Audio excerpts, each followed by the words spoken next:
This is from the Freedom Outpost.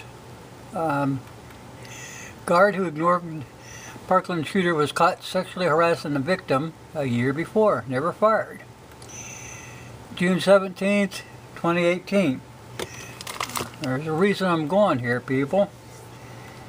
In the aftermath of the shooting, law enforcement failed on multiple levels that day because they fumbled numerous opportunities to intervene in the attack. Now, months later, it's been revealed that the first line of defense in the shooting, a guard at the school named Andrew Medea, was unfit for his position and should not have been trusted with the lives of the children.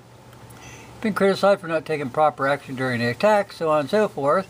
But if you look into the guy's past, his ugly glimpse into his character, according to the family of Meadow Pollock, a young girl who died in the shooting, the 39-year-old Andrew Medea harassed a number of girls at the school, including Meadow. He was reported on 2 occasions, but no action was ever taken against him despite the seriousness of the allegations and the fact there were multiple reports. Both students became so uncomfortable with Mr. Medea's comments and actions, they sought out different routes to the classes in an attempt to avoid him. He said at one time he was going to go.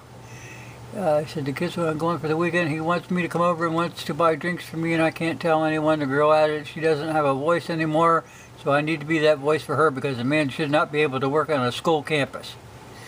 Medea does still, in fact, work for the school. The public information at Broward County Schools sent a statement regarding Medea, which read in part, the employee was investigated for alleged inappropriate comments to students. The final determination after review process was to uphold the findings of probable cause for inappropriate conduct from the PSC, Professional Standards Committee. However, the discipline was finalized at a 3-day suspension. There was no direct evidence to distinguish between the conflict statements provided by the students and the employee, and there were no previous records of discipline for the employee.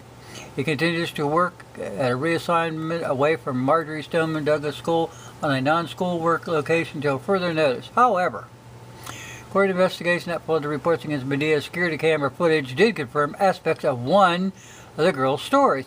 Medina admitted to being a little friendly when interviewed about the harassment. Okay?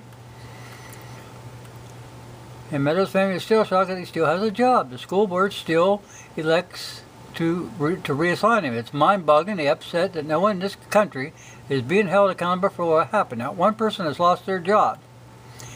They won't fire the guy. There is incompetence everywhere in the Broward schools. Sadly, a lack of accountability seems to be the common problem in both law enforcement and the school system, which allows for incompetent people to be responsible for life and death decisions. An interview taken in the shooting was made public last week. Medina said that he knew the shooter was a potential problem. Now, I want you to listen to this. Yeah, we had a meeting about him last year, and we said, if there's going to be anybody who's going to come to the school and shoot the school up, it's going to be that kid. Okay? Now, here's where my mind's going on this. One of the teachers seen somebody in full military garb, with an assault weapon of some kind. Couldn't see his face because he had goggles on or a face mask, and he looked like police. Why? I mean, here's the problem it could be.